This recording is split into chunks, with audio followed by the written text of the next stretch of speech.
आपदामपहर्तारं दातारं सर्वसंपदां गुणाभिरामं श्रीरामं भूयो भूयो नमाम्यहम्। आज मैं रामचरितमानस के अरण्यकांड का एक सुंदर प्रसंग लेकर उपस्थित हूँ, जिसमें माता शबरी के ऊपर भगवान राम अनुपम कृपा करते हैं। और उसी प्रसंग में को लेकर रामचरितमानस में शबरी का जो अनुपम प्रसंग है, उस प्रसंग को लेकर उपस्थित हूँ। रामचंद्र की अनुपम लीला रही है कि उन्होंने गिद्ध हों या फिर बाली हों, इन सब का उन्होंने उद्धार किया है। केवट पर भी अविरल केवट की जो भक्ति को देखकर उस पर भी अनुपम कृपा की है। तो राम सदा से ही ऐसे दीनहीन और निरीह लोग हों, चाहे पशु हों या पक्षी हों, सबका उन्होंने उद्धार किया है। जिनके मन में सरलता आ जाती है और अभिमान दूर हो जाता है, अहंकार नष्ट हो जाता है, ऐसे ही भक्त राम को अतिशय प्रिय हैं। और इसी क्रम में यहाँ कहा गया है कि किस प्रकार से जटायु हों या शबरी हों, सबका उन्होंने उद्धार किया। जटायु के उद्धार के प्रसंग में कहा कि गिद्ध देह तजि धरि हरि रूपा, भूषण बहु पट पीत अनुपा, श्याम गात विशाल भुजधारी, अस्तुति करत नयन भरी बारी। इस प्रकार से गिद्ध का भी उन्होंने उद्धार किया और हरि रूप धारण करके स्वयं में उनको विलीन कर लिया। उसी क्रम में माता शबरी को भी मैंने देखने का लघु प्रयास किया है, जिसमें भगवान राम सीता के अन्वेषण करते हुए शबरी के आश्रम में पहुंचते हैं। शबरी वर्षों से राम की प्रतीक्षारत हैं और प्रतीक्षारत में होकर उन्हीं की राह देखती हुई अपने अंतिम समय में भगवान राम उन्हें मिलते हैं। चूँकि उनके जो गुरु थे, शबरी के गुरु मतंग ऋषि, उनका कथन था, उनके वचन का पालन कर रही थी कि यहाँ राम अवश्य आएंगे, सीता की खोज करते हुए आएंगे और तुम यहीं से रहकर उनका भी मार्ग प्रदर्शन करना और बताना। इसलिए वो प्रतीक्षारत थी और उनकी प्रतीक्षा पूर्ण हुई। भगवान राम उनके पास कुटिया में पधारते हैं और प्रसन्न होकर, विह्वल होकर शबरी कहती है कि अधम ते अधम अति नारी, तिन्ह मह मैं मति मंद अघारी, कह रघुपति सुनु भामिनी बाता, मानव एक भगति कर नाता। वो शबरी कहती हैं कि हे श्री राम, हे रघुनंदन, हे सीतापति राम, अधम से अधम मैं एक नारी हूँ और मैं मंद मति अर्थात मंद बुद्धि की हूँ, फिर भी आपने मेरे ऊपर अतिशय कृपा की है यहाँ पर पधार कर। तब राम कहते हैं कि हे भामिनी, कोई अहंकार नहीं, निश्चल राम का स्वरूप देखिए। राम कहते हैं, रघुनाथ कहते हैं कि हे भामिनी, मेरी बात सुनो, मैं तो केवल एक भक्ति का ही संबंध मानता हूँ। मेरा एक ही संबंध तुम्हारे साथ है, वह भक्ति का संबंध है। तुम चूँकि भक्ति में लीन हो और मैं भक्त वत्सल हूँ, भक्तों पर मैं ध्यान रखता हूँ, इसलिए मेरा संबंध तुम्हारे साथ एक भक्ति का ही संबंध है, तो मानव एक भगति कर नाता, नाता जो है मेरे साथ संबंध तुम्हारा वह भक्ति का ही है। और भक्ति के भाव में प्रभु सब कुछ विस्मृत कर लेते हैं, सब कुछ भुला देते हैं। और महर्षि बिंदु ने बहुत सुंदर ढंग से इसे बताया है कि प्रभु का मान भले टल जाए, भक्त का मान न टलते देखा, प्रबल प्रेम के पाले पर कर प्रभु को नियम बदलते देखा। प्रभु अपना नियम बदल लेते हैं, लेकिन भक्त का मान कभी भी नहीं टालते, भक्त का हमेशा सम्मान करते रहे हैं। इसलिए कहा है कि प्रभु का मान भले टल जाए, भक्त का मान न टलते देखा। भक्तों पर इतनी कृपा वृष्टि करते हैं कि निहाल कर देते हैं। ऐसे भगवान राम का ये चरित्र है जिस पर बार बार इसकी व्याख्या बिंदु करते रहे हैं। तो इसलिए मैंने बिंदु को इस प्रसंग में बताया है कि भक्ति का जो संबंध है राम का, राम कहते हैं मेरा तुम्हारे साथ भक्ति का ही संबंध है। और जाति पाति कुल धर्म बड़ाई और धन बल परिजन गुण चतुराई, भगतिहीन नर सोहई कैसा, बिनु जल बारिद देखिए जैसा। यहाँ कहते हैं कि जाति पाति कुल धर्म बड़ाई धन संपत्ति बल कुटुंब गुण और चतुरता, इन सब के होने पर भी भक्ति से जो रहित मनुष्य होता है वह कुछ भी नहीं होता। वह कैसा लगता है जैसे जलहीन बादल हो। कोई बादल हो जिसमें कोई जल नहीं है, नाम उसका जलद है। और जलद में यदि जल ही न हो, शोभाहीन, वह शोभाहीन वह बादल होता है, वह मेघ हो जाता है। उसी प्रकार जाति पाति कुल धर्म धन संपत्ति कुटुंब गुण और चतुरता, इन सब के होने पर भी जाति पाति कुल धर्म बड़ाई धनबल परिजन गुण चतुराई, लेकिन भगतिहीन नर सोही कैसा।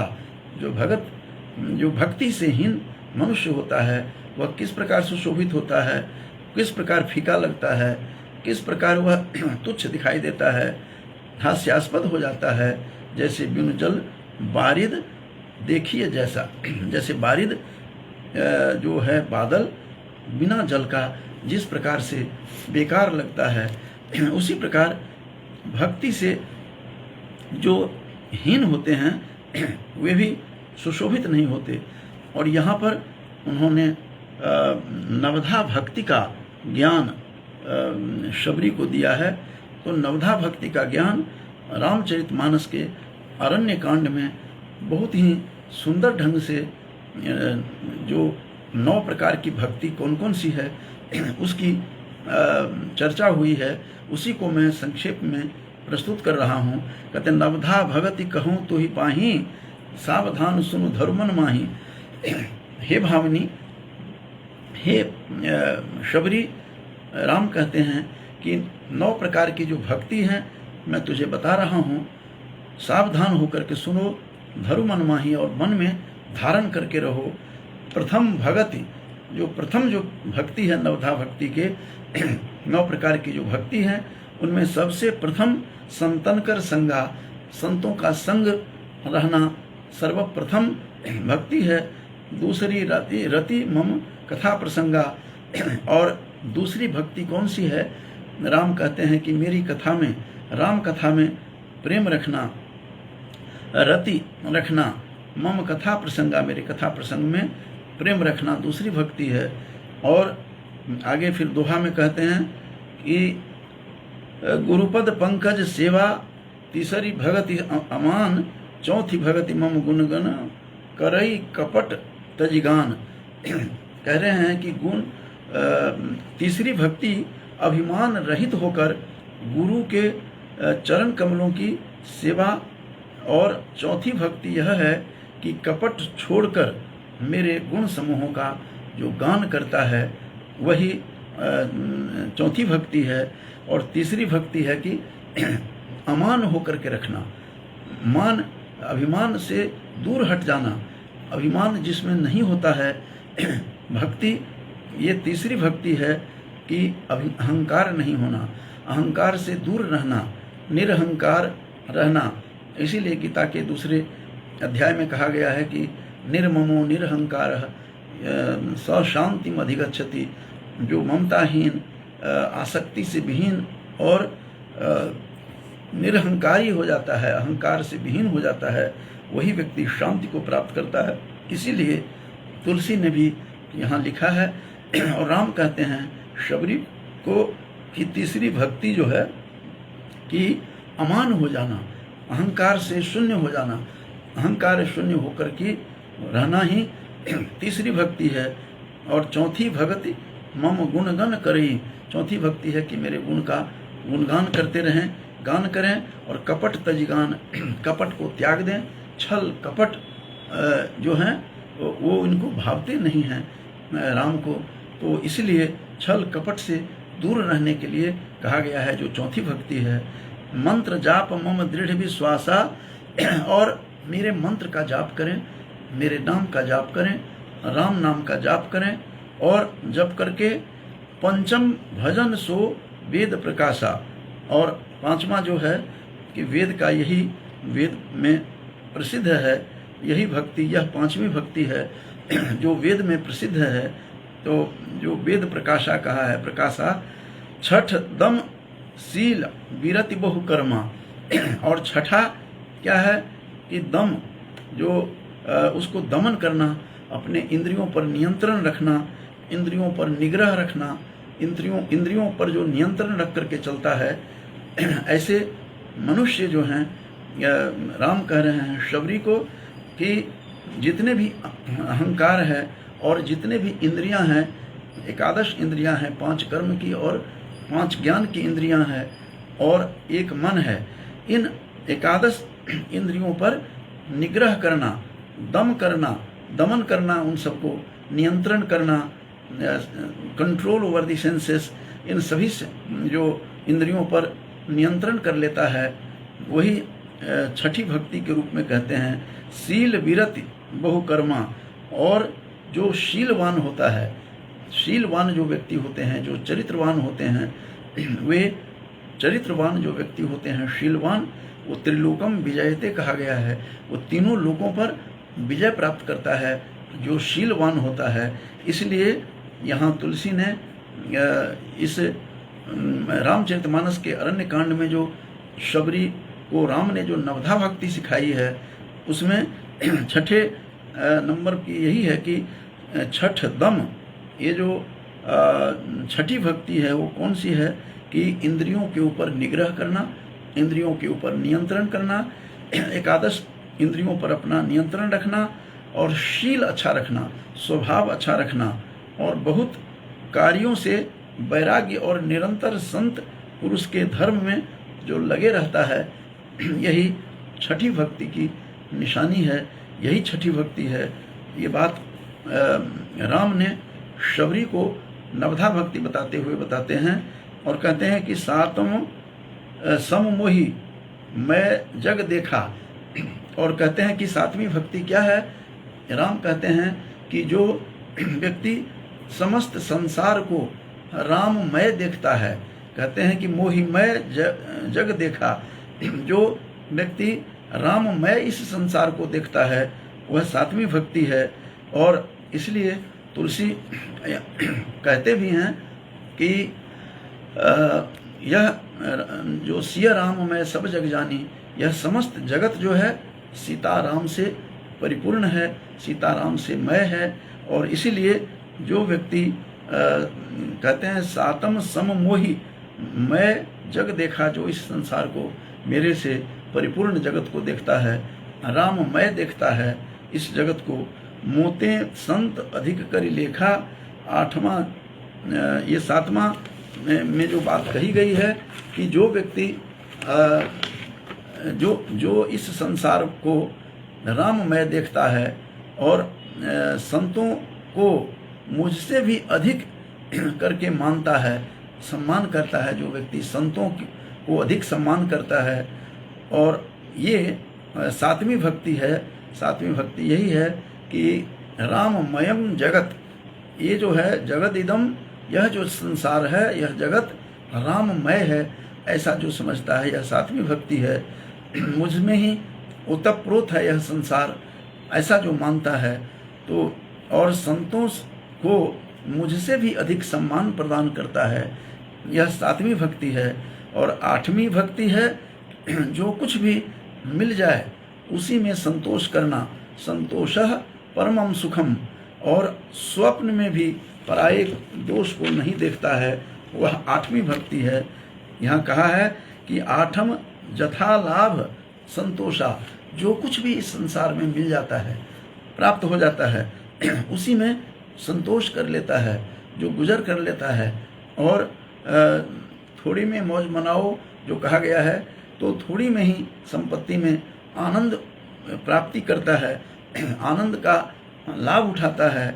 और सपने हो नहीं देखा ही पर दोषा, यह बहुत बड़ा आठवीं भक्ति जो बताई है कि यह बहुत बड़ी भक्ति है कि स्वप्न में भी दूसरों को दोष को नहीं देखना, पर दोष का दर्शन नहीं करना। जो व्यक्ति दूसरों के दोष का दर्शन नहीं करता है, ऐसे व्यक्ति वही मेरे प्रिय हैं। और आठवीं भक्ति जो है नवधा भक्ति, जो शबरी को राम शिक्षा देते हुए अरण्यकांड में रामचरितमानस में बताते हैं कि सपनों हो नहीं देखूं पर दोषा, स्वप्न में भी किसी का दोष नहीं देखें, किसी की बुराई नहीं करें, किसी के हीन भाव को नहीं देखें। जो व्यक्ति केवल एक को भी इन 9 भक्तियों में से एक पर भी आचरण करे, उसका पदानुगमन करे, तो निश्चित रूप से ऐसा व्यक्ति मोक्ष को प्राप्त करता है, मुझ में लीन हो जाता है, राममय हो जाता है। इसलिए स्वप्न में भी किसी का दोष नहीं देखना चाहिए। तो ये बहुत बड़ी बात कही है। जो व्यक्ति स्वप्न में भी किसी का दोष दर्शन नहीं करेगा, ऐसा व्यक्ति निश्चित रूप से निर्वाण प्राप्त कर लेगा, मोक्ष को प्राप्त कर लेगा और हरि में लीन हो जाएगा। इस प्रकार से 8 भक्तियों की बातें बताई। और नवम भक्ति क्या है, तो नवम भक्ति को समझाते हुए नवमी भक्ति क्या है। नवमी भक्ति कहते हैं नवम सरल सब सन छलहीना। कहते हैं नवमी भक्ति मेरी यही है कि वह सरल हो, सीधा हो, छल प्रपंच नहीं रहे और दूसरों में दोष नहीं देखे, छल प्रपंच से वह रहित हो, सरल हो, कपट रहित हो और किसी के साथ कपट बर्ताव नहीं करे और हृदय में मेरे प्रति भरोसा रहे। मम भरोस हिय हरस न दीना। एक तो नवमी भक्ति क्या है कि सरलता रहना, सरल रहना, सीधा रहना, रिजु रहना, छलहीन होना। और कहते हैं मम भरोस हिय माने हृदय में मेरे प्रति भरोसा रहना, विश्वास रहना, क्योंकि विश्वास बहुत आवश्यक है। तुलसी ने कहा भी है शिव की भक्ति के संबंध में कि कहा है कि जो शिव ही विश्वास हैं और पार्वती जो हैं उमा वो श्रद्धा है। तो कहते हैं श्रद्धा विश्वास रूपिणो कहा है वहाँ पर कि भवानी शंकरो वंदे श्रद्धा विश्वास रूपिणो और याभ्याम बिना न पश्यन्ति सिद्धा स्थानतस्थमीश्वरम। सिद्ध व्यक्ति भी जब तक विश्वास रूपी जो शिव और श्रद्धा रूपी जो पार्वती है उसको उन दोनों को जो याभ्याम बिना, जिनके बिना देख नहीं सकते, सिद्ध व्यक्ति भी अंदर में स्थित ईश्वर को भी नहीं देख सकते। इसलिए उसी भाव को विश्वास कहा है कि मम भरोस, मेरे ऊपर भरोसा रखना, ये भरोसा नहीं हटना चाहिए। मम भरोस ही हर्ष न दीना, न हर्ष हो न विस्मय हो, न हर्ष हो न च विस्मय, न तो हर्ष हो न विस्मय हो। ऐसी जब अवस्था आती है, समभाव हो जाता है, तो ऐसी स्थिति में नव मोह एकहूँ जिनके होई। इन 9 प्रकार की भक्तियों में राम कहते हैं शबरी को, हे भाविनी, यदि इन 9 भक्तियों में यदि एक का भी आचरण किया जाए, एक का भी अनुसरण किया जाए, तो निश्चित रूप से चाहे वह नर हो, नारी हो, जड़ हो या चेतन हो, निश्चित रूप से सभी सबको एक भी इन नवों में से जिनके एक भी होती है, एक भी गुण है जिनमें, वह स्त्री पुरुष जड़ चेतन कोई भी हो, वह सब के सब मुक्त हो जाता है। इसलिए नव मोह एक जिनके होई, नारी पुरुष, चाहे नारी हो पुरुष हो जड़ हो सचराचर, चर हो अचर हो कोई भी हो, सोई अतिशय प्रिय भाविन मोरे।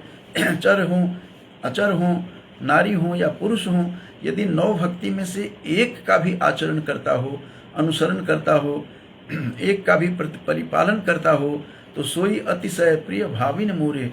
हे भाविनी, हे शबरी, वही मेरे लिए अतिशय प्रिय है इस संसार में, चाहे वह जड़ हो चेतन हो, नारी हो या पुरुष हो। तो सकल प्रकार भगत दृढ़ तोरे। इस प्रकार से कहते हैं कि जोगी वृंद दुर्लभ गति जोई, तो कहूँ आज सुलभ भई सोई। कहते हैं जोगी वृंद, जो योगी जन हैं, योगी के समूह हैं, वे दुर्लभ गति जोई, जो दुर्लभ है, जो गति योगियों के को भी दुर्लभ है, वही आज मेरे लिए सुलभ हो गई है। अतएव कहते हैं जो गति योगियों को भी दुर्लभ है, वही आज तेरे लिए सुलभ हो गई है। ऐसा राम ने शबरी को कहा कि हे शबरी, हे भाविनी, मुझे वही अत्यंत प्रिय है जो इन 9 भक्तियों में से एक का भी पर भी दृढ़ विश्वास हो जाए, और सभी प्रकार की भक्ति दृढ़ हैं। अतएव जो गति योगियों को भी दुर्लभ है, वो आज तेरे लिए सुलभ हो गई है, वही भक्ति। और मम दर्शन फल परम अनुपा, मेरा जो दर्शन है वह परम अनूप है, दुर्लभ है, कठिन है, क्योंकि जन्म जन्म मनि जतन कराही, अंत काल हरि आवत नाही। तो बाली ने भी कहा है राम को कि जन्म जन्म लोग तप करते हैं, फिर भी राम सामने नहीं होते। आज हे राम, तो मेरे सामने हो, तो इसीलिए मुझे कोई चिंता नहीं है इस जीवन की। बाली ने भी उनको राम को कहा था कि जहि जोनि जन्मो कर्म वश तह राम पद अनुराग हूँ, तुम्हारे पद में मेरा अनुराग रहे, इसके सिवा कुछ भी नहीं चाहिए। और जनक सुता फिर बाद में कहते हैं कि हे भाविनी, हे शबरी, यही 9 भक्ति है, तुम जो दुर्लभ है, बड़े मुनिजनों के लिए भी, योगियों के लिए भी, योगी नामप्य अगम्य, योगियों के लिए भी अगम्य है, दुर्लभ है, वह तुम्हें आज प्राप्त हो गया है। इसीलिए अब मेरी जनक सुता जो है, मेरी सीता जो हो गई है, उसका सुधि बताओ, वह तुम रास्ता बताओ। तब राम को शबरी कहती हैं कि आप यहाँ पंपा के पास, सरोवर के पास जाइए, वहाँ सुग्रीव से मित्रता कीजिए, और तब आपको रास्ता मार्ग प्रशस्त करेंगे, सुग्रीव जी करेंगे, जैसा कि इनके गुरु बता करके गए हैं। तो कहती भी हैं शबरी कि हे राम, आपको तो सब पता है, त्रिकालज्ञ हैं, आप तो सब कुछ जानते हैं, आप तो त्रिगुणातीत हैं, आप मेरे से क्यों पूछ रहे हैं?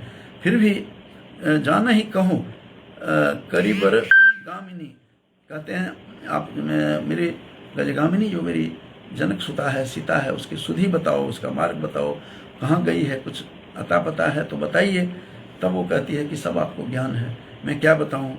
पंपा सरोवर के पास सुग्रीव से मिताई कीजिए, मित्रता कीजिए, तह होई ही सुग्रीव मिताई, सो सब कहीं देव रघुवीरा, जानतहूँ पूछहूँ मति धीरा।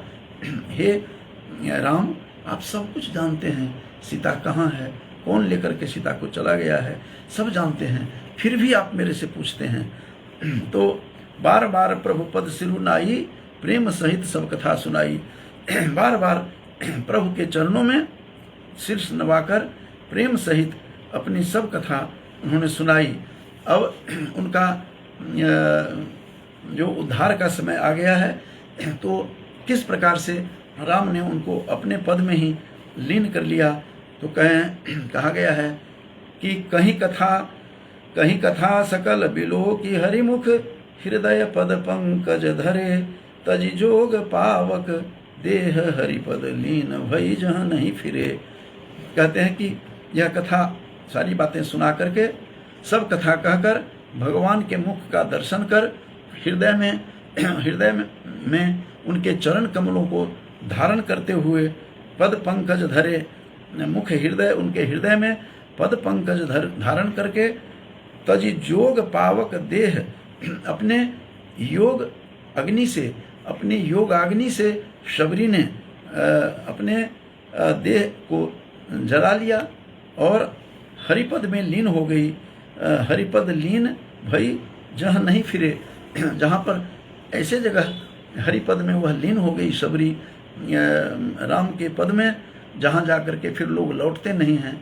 जो गीता में भी श्री कृष्ण ने कहा है यद्गत्वान निवर्तन्ते, जहाँ जाकर के लोग लौटते नहीं हैं, तद धाम परमम मम, उसी का किस प्रकार से दूसरे शब्दों में तुलसी ने भी यही बात कही है कि तजि जोग पावक देह हरि पद लीन भई जहाँ नहीं फिरे। अपने जोग पावक से, योग अग्नि से स्वयं को जला लेती है और वहाँ जाकर के पद में लीन हो गई, हरिपद में, भगवान राम के पद में, जहाँ जाकर के फिर लोग लौटते नहीं हैं। नर विविध धर्म कर्म अधर्म बहुमत शोक प्रद सब त्याग हूँ, विश्वास करी कह दास तुलसी राम पद अनुराग हूँ। यहाँ सबको संदेश देते हुए तुलसी कहते हैं, तुलसीदास जी कहते हैं कि अनेक प्रकार के कर्म अधर्म और बहुत से मत, ये सब शोकप्रद हैं इस संसार में। हे मनुष्यों, इसका त्याग कर दो और विश्वास करके श्री राम के चरणों में प्रेम रखो, इसी से निश्चित रूप से उद्धार होगा। ऐसा संदेश तुलसी ने यहाँ देने का प्रयास किया है। और किस प्रकार से वह छोटी जाति में वह थी, अधम जाति में, स्वयं कहती है कि मैं अधम नारी हूँ। एक तो नारी, दूसरी अधम, ऐसी स्त्री को भी जिन्होंने मुक्त कर दिया। अरे महा दुर्बुद्धि, तुलसी कहते हैं कि तू ऐसा प्रभु को भूलकर सुख चाहता है। इसको दोहा में सुंदर शब्दों में तुलसी क्या कहते हैं कि जातिहीन अध जन्म मही भुक्त किन्हि असी नारी, महामंद मन सुख चहही ऐसे प्रभु में विसारी। ऐसे प्रभु को विसार करके, भुला करके तुम सुख चाहते हो। जिसने जातिहीन जो है नीच जाति की, पापों की जो जन्मभूमि थी, ऐसी स्त्री को भी जिस राम ने उद्धार कर दिया, ऐसे राम के पद में लीन होकर उनकी भक्ति करो। इसके सिवा दूसरा और तुम अन्यत्र सुख चाहते हो, यह व्यर्थ है। इस प्रकार से नवधा भक्ति का अनुपम ज्ञान यहाँ रामचरितमानस के अरण्य कांड में भगवान राम ने 9 प्रकार की भक्तियों की चर्चा की है, जिसमें एक से एक भक्ति अनुपम और विलक्षण है, जिसमें से एक भी यदि किसी ने साध कर लिया, उसको साधना कर ली, एक का भी अनुसरण कर लिया, तो निश्चित रूप से मुक्ति मिल जाएगी। ऐसा उन्होंने एक संदेश दिया है। अनुपम संदेश देते हुए तुलसी ने अरण्य कांड में रामचरितमानस के शबरी की नवधा भक्ति के माध्यम से उन्होंने बहुत बड़ा अनुपम संदेश दिया है। तो काफ़ी देर से मनोज कुमार झा जी इसमें जुड़े हुए हैं, तो समाप्त करने से पहले उन्हें भी धन्यवाद ज्ञापन करते हुए, क्योंकि उन्होंने भी शबरी को भगवान राम ने किस प्रकार नवधा भक्ति दिया, इस नवधा भक्ति के इस संक्षिप्त परिचय में दे रहा था अरण्य कांड से, इसमें ये उपस्थित होकर सुन रहे हैं। तो सबका भगवान राम सबका कल्याण करें, इन्हीं शुभकामनाओं के साथ अपनी वाणी को विराम देता हूँ। धन्यवाद।